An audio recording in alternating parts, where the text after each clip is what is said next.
ಪತಿ ಪತ್ನಿಯ ಸಂಬಂಧ ಅಂತ ಅನ್ನೋದು ಅದು ಬಹಳ ಪವಿತ್ರವಾದ ಸಂಬಂಧ ಅಂತ ಹೇಳ್ತೀವಿ. ಕಾರಣ ಅಗ್ನಿ ಸಾಕ್ಷಿಯಾಗಿ ತಾಳಿ ಕಟ್ಟಿದ ಗಂಡನೇ ಕೊನೆ ತನಕ ಜೊತೆಗಿರೋದು, ಕೊನೆ ತನಕ ಅದೇ ಹೆಂಡತಿನೇ ಜೊತೆಗಿರೋದು ಅಂತ ಪತಿ ಸಂಬಂಧವನ್ನ ಹಿಂಗೆ ವಿಶ್ಲೇಷಣೆ ಮಾಡ್ತಾರೆ ದೊಡ್ಡವರು. ಹಂಗೆ ಬದುಕ್ತಾ ಇದ್ದೀವಿ ಕೂಡ ನಮ್ಮ ಸಂಪ್ರದಾಯದಲ್ಲಿ.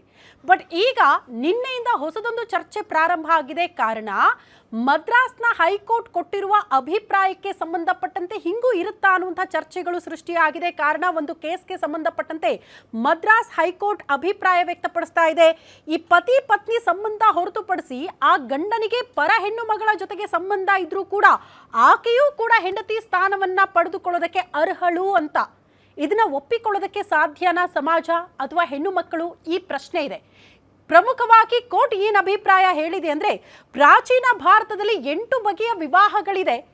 ಈ ರೀತಿ ಅನೈತಿಕ ಸಂಬಂಧ ಇಟ್ಕೊಂಡ್ರೂ ಕೂಡ ಅದು ಗಾಂಧರ್ವ ವಿವಾಹ ಆಗ್ಬಿಡುತ್ತೆ. ಹಾಗಾಗಿ ಆಕೆಗೂ ಕೂಡ ಹೆಂಡತಿ ಸ್ಥಾನ ಸಿಗಬೇಕು.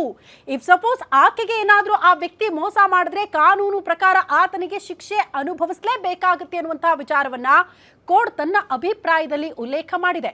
ಹಾಗಾದ್ರೆ 8 ಬಗೆಯ ವಿವಾಹಗಳಿದ್ರೂ ಕೂಡ ಆಲ್ರೆಡಿ ಮದುವೆ ಆಗಿರುವಂತಹ ಗಂಡಸಿಗೆ ಮತ್ತೊಬ್ಬ ಹೆಣ್ಣು ಮಗಳ ಜೊತೆಗೆ ಇಷ್ಟ ಇದ್ದು ಅನೈತಿಕ ಸಂಬಂಧ ಇಟ್ಕೊಂಡ್ರು ಕೂಡ ಆಕೆಯೂ ಕೂಡ ಹೆಂಡತಿ ಸ್ಥಾನ ಸಿಗುತ್ತೆ ಆಕೆಗೆ ಅಂತ ಆದ್ರೆ ಹೆಣ್ಣು ಮಕ್ಕಳ ಪರಿಸ್ಥಿತಿ ಏನು? ಸಮಾಜ ಒಪ್ಪುತ್ತಾ? ನಮ್ಮ ಸಂಪ್ರದಾಯಗಳು ಏನು ಹೇಳುತ್ತೆ? ಕಾನೂನು ಪ್ರಕಾರ ಯಾವ ರೀತಿ ಕ್ರಮಗಳನ್ನು ಕೈಗೊಳ್ಳಬಹುದು ಈ ವಿಚಾರಕ್ಕೆ ಸಂಬಂಧಪಟ್ಟಂತೆ ಆ ಕುರಿತು ಇದು ಸುದೀರ್ಘವಾಗಿ ಚರ್ಚೆಯನ್ನು ಮಾಡ್ತಾ ಹೋಗೋಣ. ಇದೆ ಈ ಹೊತ್ತಿನ ವಿಶೇಷ ಲಿವ್ ಇನ್ ಲೀಗಲ್.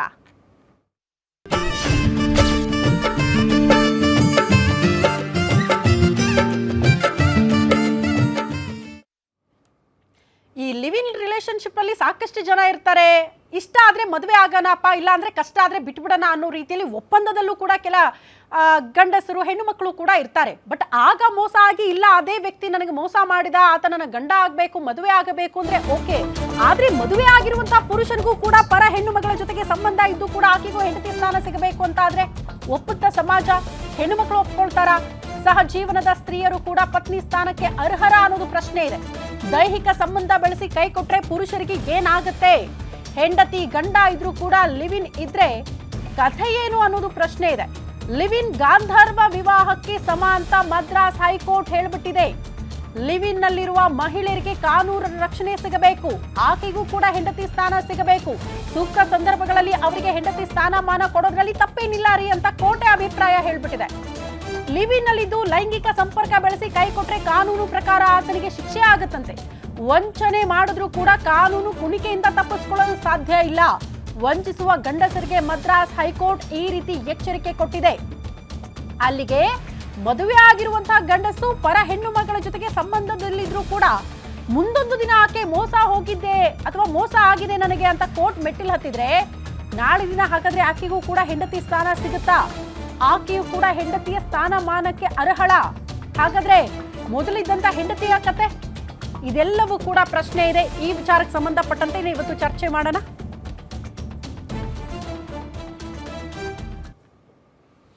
ಈ ಗಾಂಧರ್ವ ವಿವಾಹದ ಮಹತ್ವ ಏನು? ಹೆಂಗೆ ಪರ ಹೆಣ್ಣು ಮಗಳ ಜೊತೆಗೆ ಸಂಬಂಧ ಇದ್ರೂ ಕೂಡ ಮದುವೆ ಆಗಿದಂತ ಗಂಡಸಿಗೆ ಅದನ್ನ ಗಾಂಧರ್ವ ವಿವಾಹ ಅಂತ ಹೆಂಗೆ ಕೋರ್ಟ್ ಅಭಿಪ್ರಾಯದಲ್ಲಿ ಹೇಳ್ತು?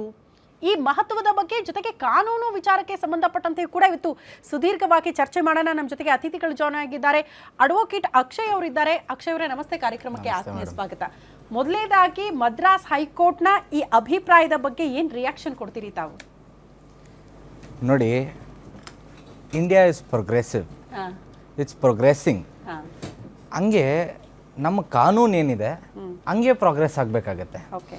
ಸಿ, ನಾವೊಂದು 30 ವರ್ಷ ಹಿಂದೆನೇ ತಗೊಂಡ್ರೆ ಲಿವ್ ಇನ್ ರಿಲೇಷನ್ ಅನ್ನೋ ಕಾನ್ಸೆಪ್ಟೇ ಗೊತ್ತಿರಲಿಲ್ಲ ಜನಕ್ಕೆ.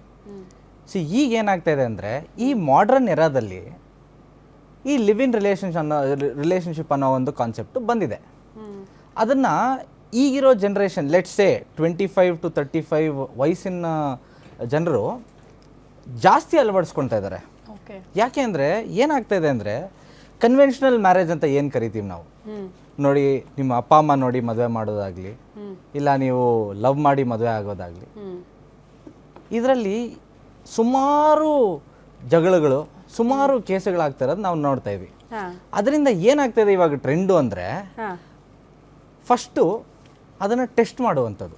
ಓಕೆ ಏನಾಗುತ್ತೆ ಅಂತ. ಏನಾಗ್ಬೋದು, ಹೆಂಗೆ ನಾವು ಕಂಪ್ಯಾಟಬಲ್ ಇದೀವಾ ಇಲ್ವಾ, ನಾವೊಂದು 6 ತಿಂಗಳು 1 ವರ್ಷ ಹೊಟ್ಟಿಗಿದ್ದು ನಾವು ನೋಡೋಣ, ಇಂಥ ಮೈಂಡ್ ಸೆಟ್ ಅಲ್ಲಿ ಇದ್ದು ಈ ಲಿವ್ ಇನ್ ಅನ್ನೋ ರಿಲೇಶನ್ಶಿಪ್ ಕಾನ್ಸೆಪ್ಟ್ನ ತುಂಬಾ ಅಳವಡಿಸ್ಕೊತಾ ಇದ್ದಾರೆ. ಓಕೆ ಹಾಗೆ ನಮ್ಮ ಲಾಸು ಇವಾಗ ಅದನ್ನ ಅಟ್ಲೀಸ್ಟ್ ನಾವು ರೆಕಗ್ನೈಸ್ ಮಾಡಲಿಲ್ಲ ಅಂದ್ರೂ ಇಟ್ ಇಸ್ ನಾಟ್ ಇಲ್ಲೀಗಲ್ ಅಂತ ಹೇಳುತ್ತೆ.